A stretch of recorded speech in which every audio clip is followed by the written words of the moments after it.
Well, people ask me often, how did you develop your style?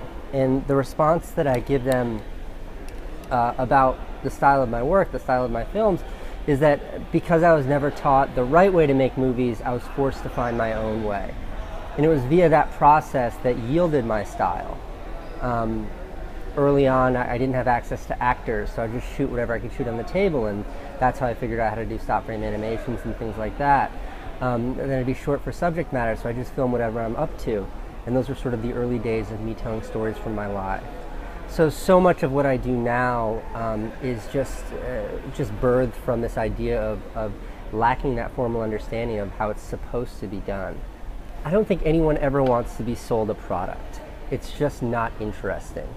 But people like to be sold ideas. I don't like to sell products, but I love sharing and selling ideas.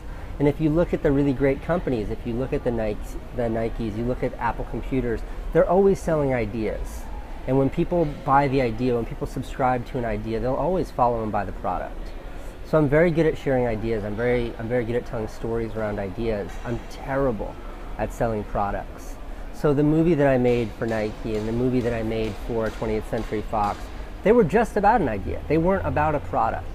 But in sharing that idea and getting people to subscribe to that idea, hopefully their relationship with that company will improve, increase, and that might lead to the client's ambition to begin with.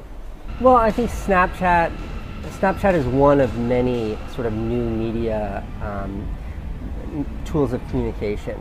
I think this idea of one to many is where we're going to see most of social head. It's something that Twitter started years ago, where I can share my one idea with as many people as choose to follow me.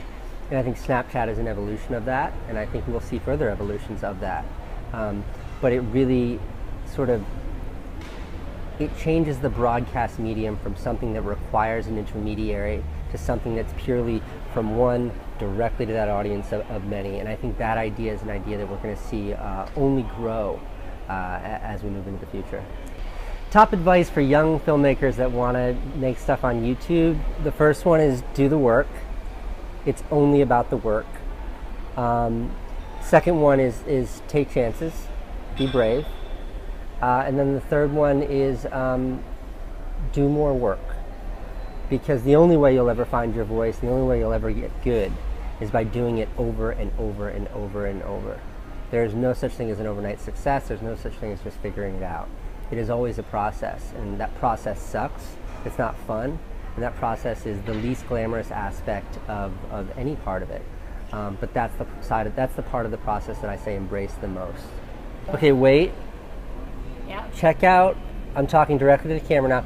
I want you to see how we film this. This is being shot on an iPhone, and this is the tripod that I built for the iPhone. It is a little sugar holder here, one glass, and then another glass, and the camera was resting right on top.